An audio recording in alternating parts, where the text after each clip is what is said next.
क्योंकि देखो जिस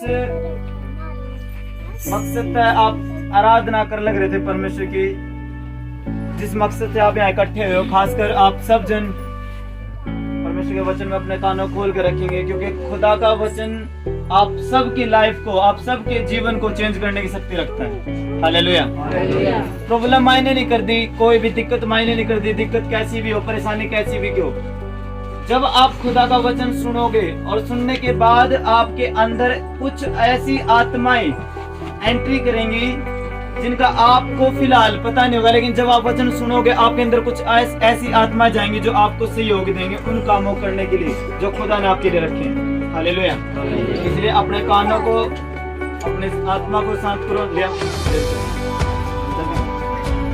आप सुनने जा रहे हो, ये इसलिए सुनाया जाता है क्योंकि खुदावंद का जब हम वचन सुनते हैं तो बहुत सारी ऐसी आत्माएं हैं जो खुदावंद की ओर से हैं, वो हमारे जीवन के अंदर आज प्रवेश करेंगे जब हम परमेश्वर का वचन सुनेंगे।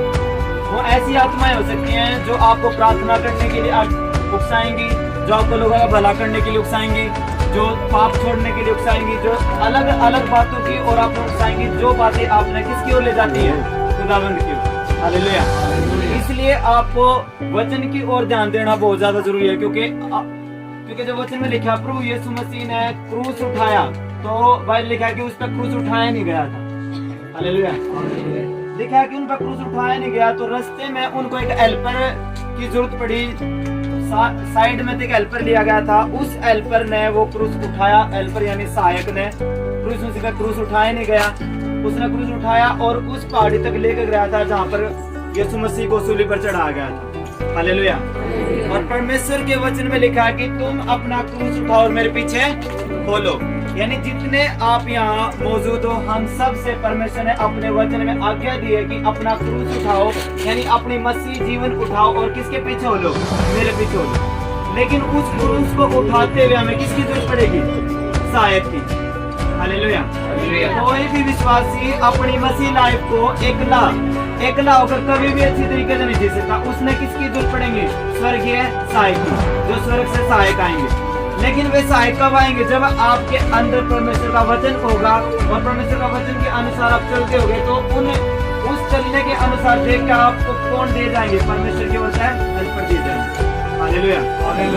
इसलिए आप एक विशेष बात ध्यान रखो, जब भी ये वर्ड बोला जाए हालेलुया तो अपना बोलना है हालेलुया, क्योंकि इसका मतलब क्या है, जब आप कई बार हम सुनते पता नहीं होता, दिमाग पीछे चला जाए, ध्यान तो है सीधा सामने, लेकिन मन का नहीं पता कहाँ है। हालेलुया बीच में इसलिए बोला जाता कि आप अपने मन को बोल सको कि मैं यहाँ हूँ। जब भी हालेलुया बोला जाए तो अपने मुंह चुप नहीं रखना, साथ में बोलना है हालेलुया, हालेलुया, ताकि पता चल सके कि आप मौजूद हो यहाँ। ऐसा नहीं हो कि प्रचार चल रहा है, परमेश्वर की बातें चल रही है, आप सिर्फ सुनने लग रहे हो, सिर्फ शरीर यहाँ पर बैठा, आत्मा क्या पता बाहर है, आपका दिमाग, आपकी सोच क्या पता बाहर है, आप भी चिंता में उलझी बैठी है। तो पता क्या होगा, बाइबल लिखा कि कुछ बीज बोए गए लेकिन वे उगे और झाड़ियों ने क्या कर लिया, उनको दफना लिया, फल नहीं लेकर रास्ते में। कुछ लोग ऐसे होंगे जो बैठे तो हैं, लेकिन जब वचन दिया जाएगा उनका दिमाग बाहर है, उनकी सोच बाहर है, उनके दिमाग में भी पता नहीं कितनी चिंताएं होंगी। तो वचन तो ठीक है अपना काम करेगा, लेकिन उनकी चिंताएं होने के कारण वो वचन पूरा काम नहीं कर पाएगा। इसलिए जब आप हालेलुया बोलोगे तो आप शारीरिक रूप से और आत्मिक रूप से यहाँ दिखा लग रहे हो कि मैं यहाँ हूँ। इसलिए इस वर्ड को आपने बोलना है, कोई भी चुप नहीं रहेगा। जब भी बोला जाए हालेलुया तो बोलना आपने। देखो जैसे कि बाइबल में लिखा कि एक परमेश्वर का दास है जिसका नाम था साउल, राजा साउल। बाइबल में लिखा कि उसका पास्टर था सैमुअल, वो खुदा का दास था, और जो राजा था वो साउल था। बाइबल में ये लिखा जब तक राजा साउल ने सैमुअल की बात मानी, यानी सैमुअल यानी उसका पास्टर की। आप पढ़ सको ये स्टोरी, मैं बाइबल के अंदर था आपने बताऊंगा, कोई भी संसारिक स्टोरी यूज नहीं करेंगे हम, बाइबल के अंदर की सारी घटनाएं लेंगे जो परमेश्वर के लोगों के साथ घटी है।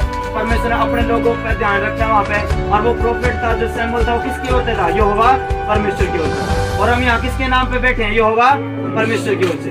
हालेलुया। इसलिए मैं आपको सारे वचन जितने भी हैं बाइबल के अंदर के स्टोरियों के द्वारा समझाऊंगा। हो सकता है कि फिलहाल आप में तो कुछ साउल को नहीं जानते होंगे, लेकिन आप में तो ये तो जानो कि साउल नाम का एक क्या था, राजा था। मान लो स्टोरी सुनने लग रहे हो आप, एक कहानी सुनने लग रहे हो, साउल नाम का क्या एक राजा है। जब तक वो राजा अपने पास्टर की आज्ञा में था, पास्टर का नाम क्या है? सैमुअल। हालेलुया। तो जब तक पहले लिखा कि जब तक उसने अपने पास्टर की बात मानी, यानी जब तक उसने अपने पास्टर का वचन सुने, तो पहले लिखा कि उसका राज्य फलवंत हुआ, उसका राज्य बढ़ता चला गया, बढ़ता गया, बढ़ता गया। लेकिन जब उसने परमेश्वर के दास सैमुअल की बातों को मानना बंद कर दिया, क्योंकि जब भी वो कहीं लड़ाई के लिए जाता था तो सबसे पहले अपने पास्टर के पास जाकर था और जाके ये पूछा करता, जी आप बताओ कि मैंने किस तरीके से जाना है, आप बताओ कि मैंने कितने बंदे लेकर जाना है, किस साइड को जाना है, कैसे जाना है, ये सब बातें किससे पूछा करता? अपने पास्टर।